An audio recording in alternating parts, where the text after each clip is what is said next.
Hello viewers, welcome to this session. Today I am going to talk on bullying and its consequences.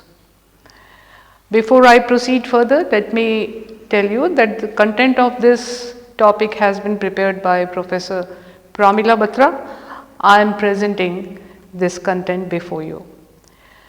Now this topic is very important and based on social interactions, which is the foremost and basic unit of society that are determined by individual motivations, competitiveness and other personality patterns that lead to a variety of other actions as well as interactions.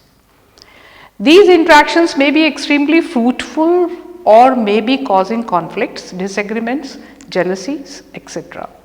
One such negative consequence is bullying, as we know, and the widespread bullying has these days become one of the major focuses of research for psychologists due to its negative impact on both bullies along with their significant others and the victims.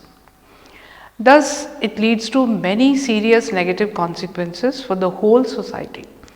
To my mind, this is hindering the social growth and development of the individual. Several psychologists have tried to define this bullying as a set of physical or verbal behaviors that a person or a group of persons directs against a peer in a hostile, repetitive and ongoing fashion, abusing real or fictitious power with the intent to cause harm to the victim. It is often repeated and habitual and intentional physical, mental or emotional hurt to another person. Bullying behavior may include name calling, verbal or written abuse, excusing from activities, exclusion from social situations, and physical abuse, etc. Some researchers have defined bullying as an interaction in which a dominant individual repeatedly exhibits aggressive behavior intended to cause distress to less dominant individual. Essentially, it involves a power imbalance. Bullying may also assume a less direct form, such as gossiping, spreading rumors, and shunning or exclusion. It's a unique but complex form of interpersonal aggression, which takes many forms, serves different functions, and it is manifested in different patterns of relationships. And there are three minimum criteria. One is hostile intent, imbalance of power and repetition over a period of time. Now let us see what is the prevalence in various forms. Bullying is very common and it is prevalent throughout the world. It is common in families, amongst friends, on the roads and in the organizations even. Military bullying, legal bullying, disability bullying, prison inmates bullying, sexual bullying, gay bullying, trans bullying, school bullying, workplace bullying, parental bullying and the like have all established them well in the society and are prevalent. Bias bullying or prejudice driven bullying is another important form of bullying based on group characteristics, racial harassments, faith-based bullying, sexual harassment and homophobic bullying. Now there is a bullying called disability bullying. Disabilities prevalence rate differ within various types of disabilities.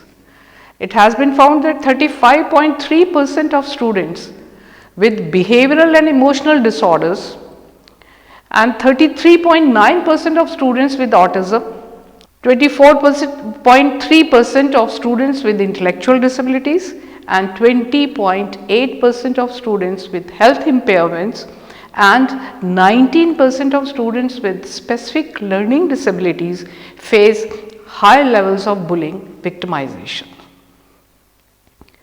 As you know, school bullying is it has a much more prevalent rate. Overall prevalence rate of bullying are quite high and it varies across studies.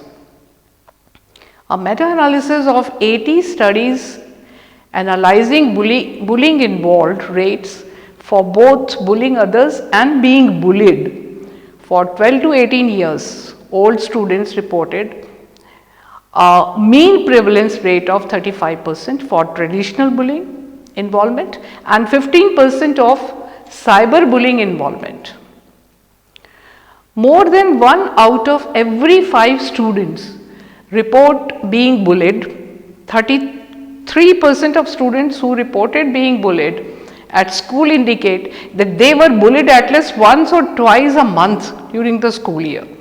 Overall prevalence rates of bullying are quite high and it varies across studies. Now there is another form of bullying that is called LGBT bullying prevalence. It has been found that 74.1% of LGBT students were verbally bullied in the past year because of their sexual orientation and 55.2% because of their gender expression in US. 36.2% of LGBT students were physically bullied in the past year because of their sexual orientation and 22.7% because of their gender expression. So it can occur anywhere, at any stage of life, with anyone either rich or poor, employee or employer, peon or officer. It can occur within the vertical line hierarchy or within the horizontal level with similar type of serious consequences. However, school bullying and cyberbullying are the most important concerns. Bullying ranges from one-on-one individual bullying through to group bullying or mobbing, in which the bully may have one or more lieutenants who may be willing to assist the primary bully in their bullying activities. Two major forms of bullying are individual and collective bullying. Collective bullying is also known as mobbing and can include any of the individual form or types of bullying. Now, when we consider forms, physical bullying is the most important. Physical bullying includes assaults, thefts, hitting, pushing, kicking, pinching, shoving, fighting and destroying property. These are some examples of restraining other person against their will, whereas verbal acts include threats, insults or nickname calling, etc. Mostly physical bullying begins in a different form and later progress to physical violence even. And physical bullying tends to escalate if not handled or checked and prevent immediately and can lead to a detrimental ending. This type is more common amongst boys and men due to required muscle power. Then another form is verbal bullying. This is the easiest and most prevalent type of bullying that involves speech as a modality, like abusing, fun making, humoring or alleging, threatening, etc. In many cases, verbal bullying is common in both genders. Both girls are more likely to perform it. But girls are more likely to perform it. Girls in general are more subtle with insults than boys. However, there are also many boys and boys, they use verbal techniques for domination when they want to avoid the trouble that can come with physical bullying someone else. Then there is another form, that is relational bullying. This is relatively recently recognized form of bullying that is meant to hurt somebody's reputation or social standing, involving verbal form more frequently than the physical bullying. It is the more common amongst youth, prevalent at any age, particularly upon girls or women, but also on boys and men with evading gender differences. Relational bullying can be used as a tool by bullies to both improve their social standing and control others, which are again indicative of bullying erupting to fulfill one's own power needs or to seek power. School bullying, as you know, bullying in school and the workplace is also referred to as peer abuse. 25% of African American students, 22% to 17% of Hispanic students, and 9% of Asian students report being bullied at school. Of those students who reported being bullied, 13% were made fun of, they were called names or insulted, 12% were the subject of rumors, 5% were pushed, tripped or spit on, and 5% were excluded from activities on purpose. Among high school students, 15.5% are cyber bullied and 20.2% are bullied on school property. Now, bullied students reported that bullying occurred in the following places: the hallway or stairwell at school, inside the classroom, outside on school grounds, on the school bus, in the bathroom or locker room, etc. Affiliation with aggressive peers is also associated with greater bullying preparation, as is peer victimization and negative relationship with classmates. Now we come to cyberbullying. Cyberbullying is the use of technology to harass, threaten, embarrass or target another person. When an adult is involved, it may meet the definition of cyber harassment or cyber stalking, a crime that can have legal consequences and involve jail time. Cyberbullying has been defined as the use of email, cell phones, text messages and internet sites to threaten, harass, embarrass or socially exclude someone, etc. 22.9% of teenagers in Canada experienced cyberbullying in the past year. Among high school students, 50.5% are cyberbullied and 20.2% are bullied on school property. The percentages of individuals who have experienced cyberbullying at some point in their lifetime have nearly doubled. Now, cyberbullying, which is neither overtly physical nor verbal, is a continuous process in comparison to traditional bullying.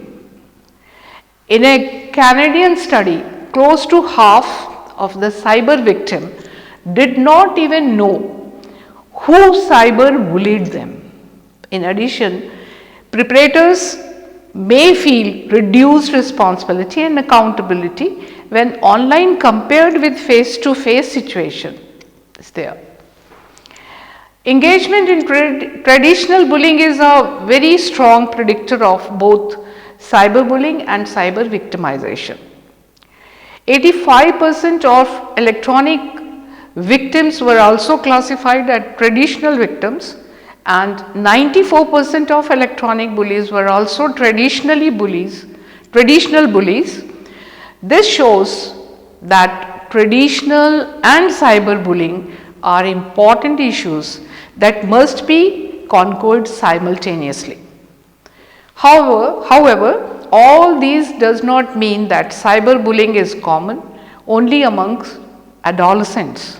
Adolescence being the most sensitive stage of life that builds the strong foundation of future actions and reactions has been focused more than other age groups.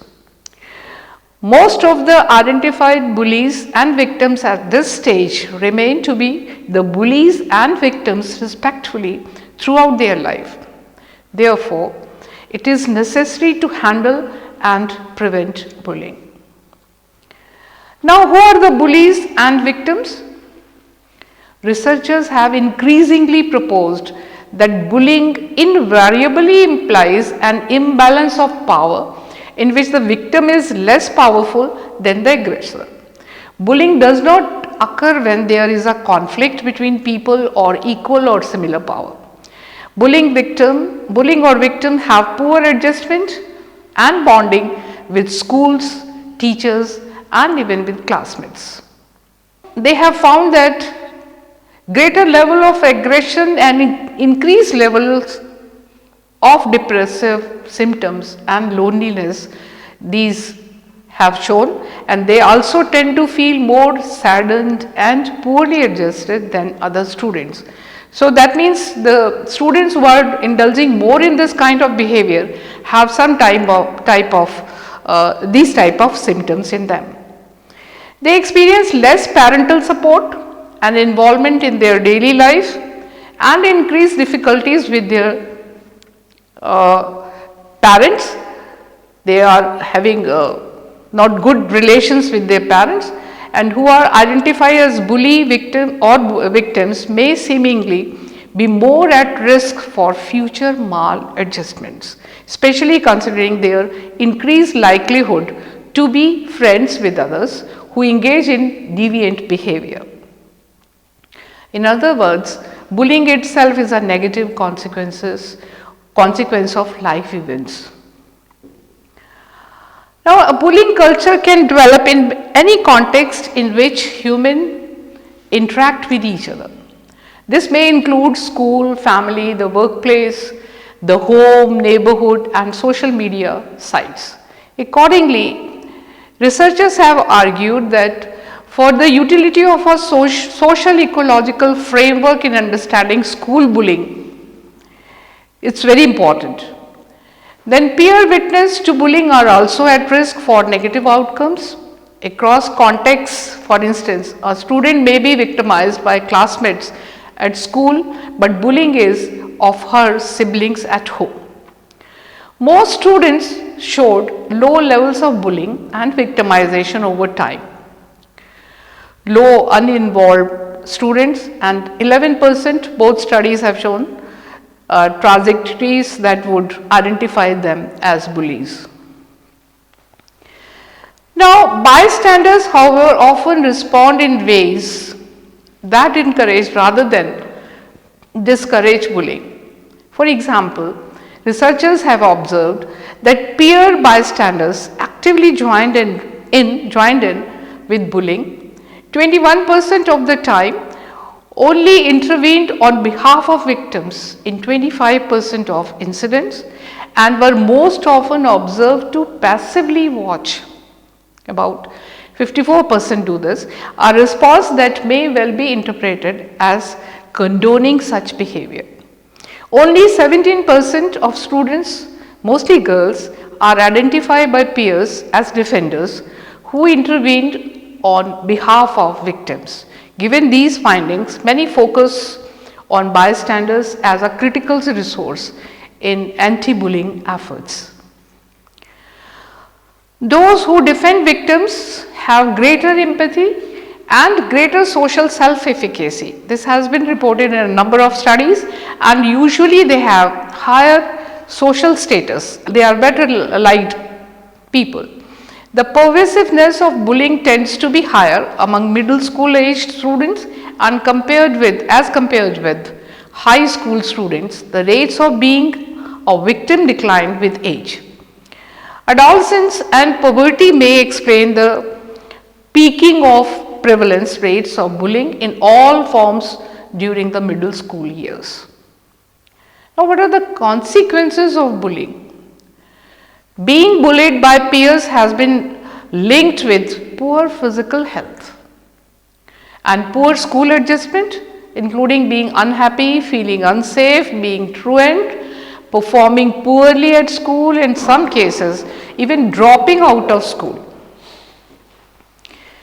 including loneliness and withdrawal, anxiety and social avoidance, depression, suicidal ideations, hyperactivity, delinquency and aggression.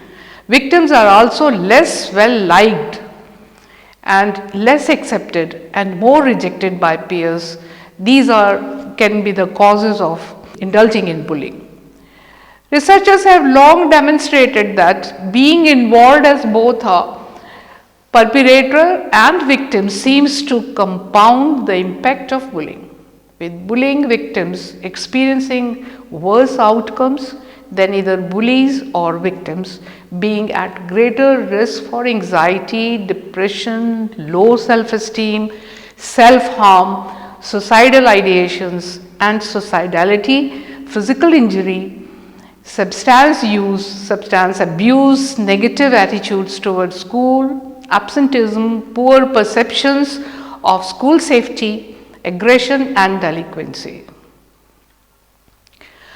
Researchers have further demonstrated that relative to low involvement students and after controlling for initial psychopathology, stable victims showed elevated levels of depression, attention deficits, hyperactivity disorder and anxiety, whereas stable bullies reported higher levels of anxiety, and those who shifted from victimization to bullying reported more anxiety, depression and even somatization.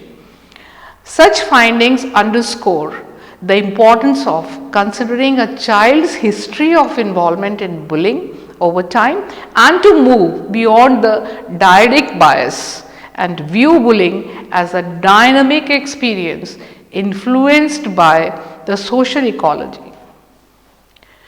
Students who were frequently bullied in or away from schools were 7 times more likely to be depressed than students who never got bullied. Bullied students suffering from depression were found to be less likely to have peer support. An increased risk for poor school adjustment, sleep difficulties along with anxiety and depression. Greater risk of mental health and behavior problems.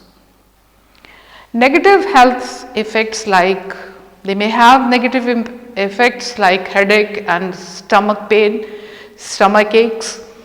Bullied students indicate that bullying has a negative effect on how they feel about themselves. 18% have reported this.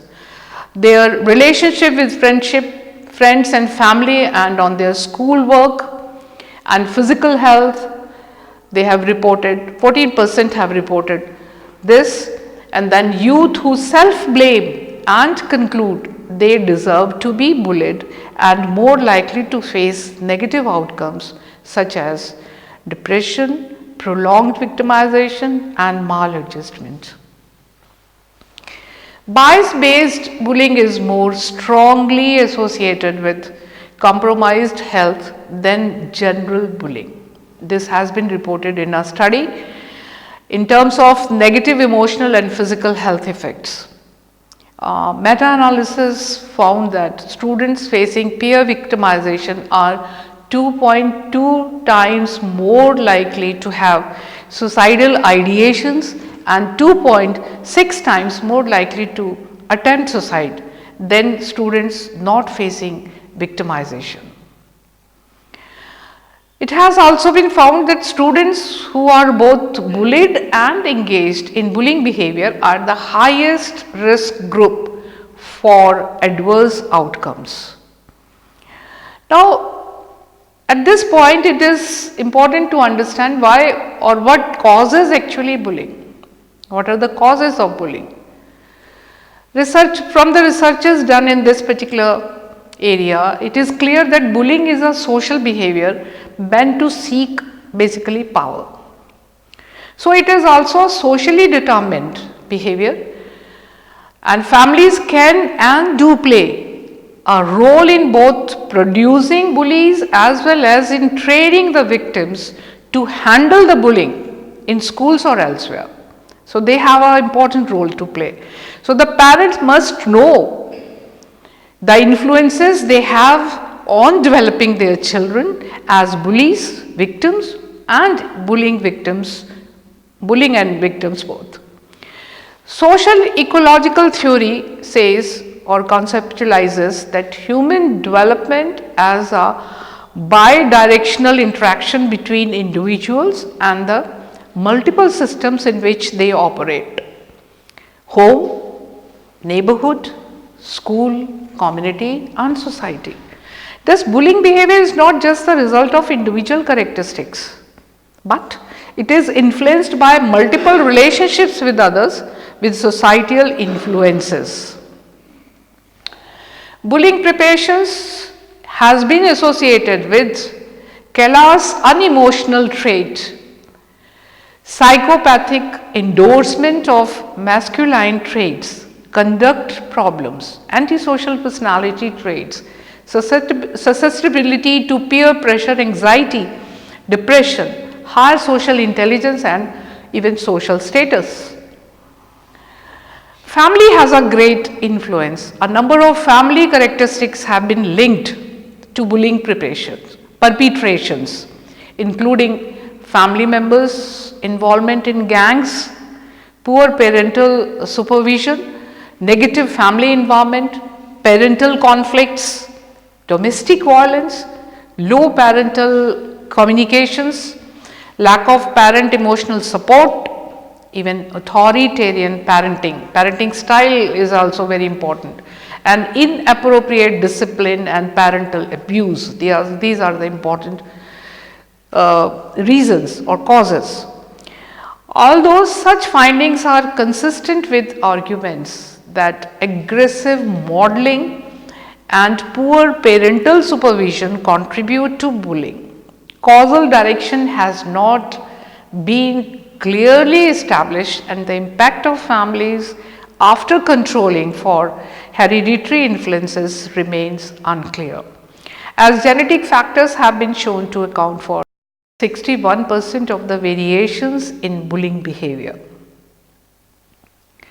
Now, there is a stress model, diathesis stress model, which says, according to this model, it considers the development of psychological difficulties through the interaction of an individual's biological and cognitive vulnerabilities with stressful life experiences. With regard to biological potential, links have been found between bullying perpetration among youth and unemotional traits, indifference to the harm caused to others, and willingness to manipulate others for one's own gain.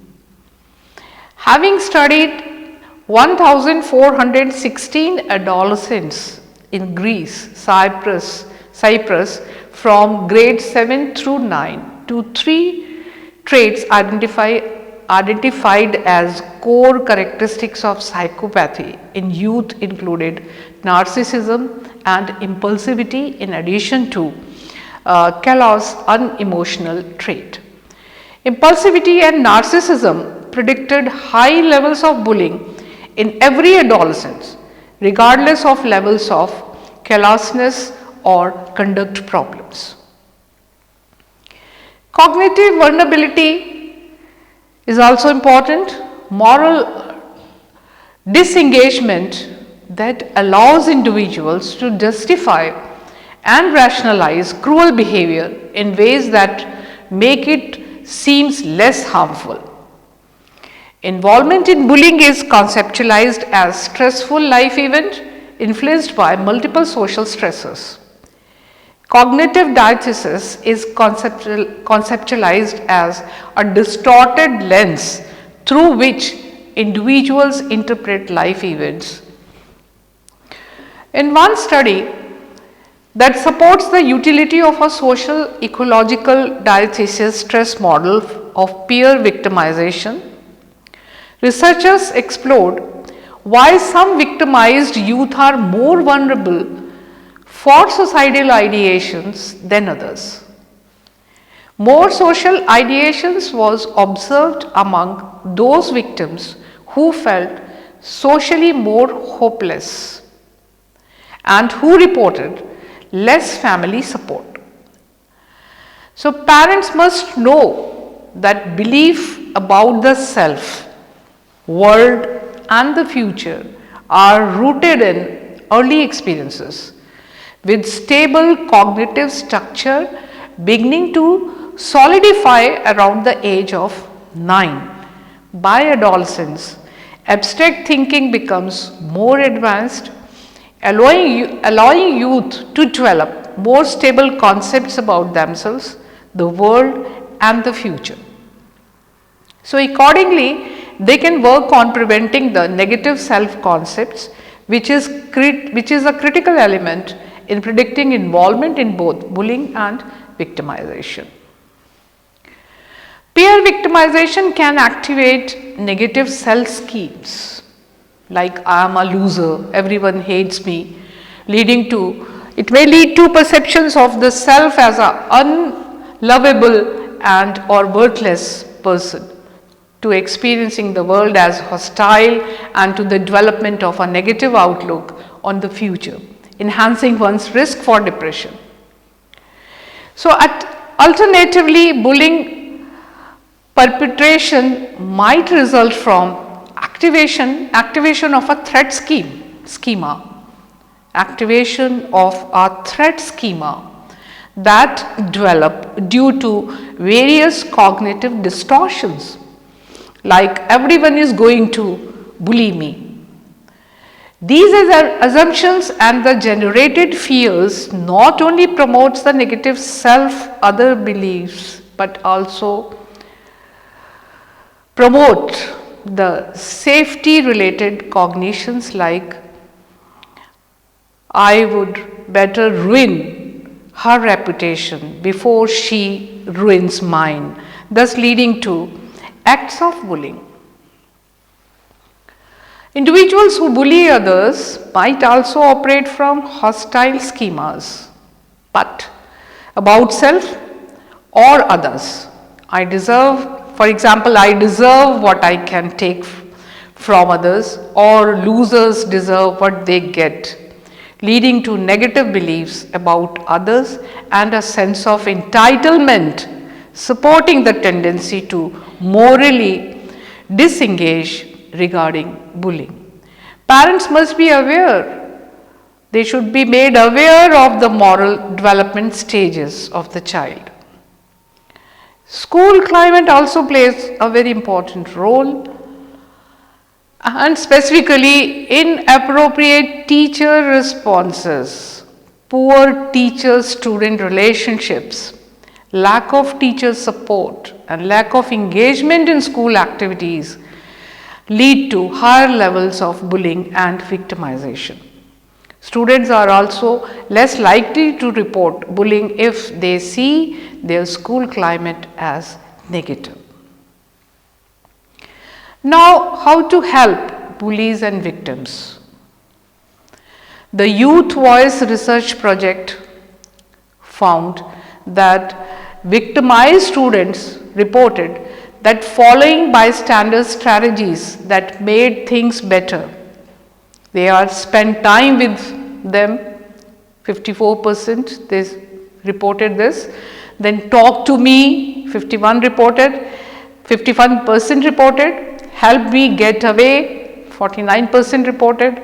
Called me, gave me an advice, helped me tell, distracted me, listened to me, told an adult, confronted them, asked them to stop. These are very important things they have reported. Students reported that the most helpful things teacher can do are listen to the students, check in with them afterwards to see if the bullying stopped and give the students advice.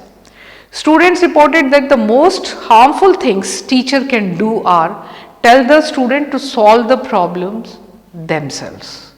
Tell the students that the bullying won't happen if they acted differently, ignored what was going on, or tell the students to stop tackling. So what is required actually is adequate counseling and support services for students. Considering sanctions for students, violations of rules and policies on a case-by-case basis with a wide range of options, providing effective confidential support and referral services for students needing help because of substance abuse, violence or other problems. Helping students with their social, emotional and behavioral problems and providing them behavior management instructions, fostering youth development, resilience or asset promotion. Thank you very much for listening. I hope this topic is of great interest for you. Thank you very much.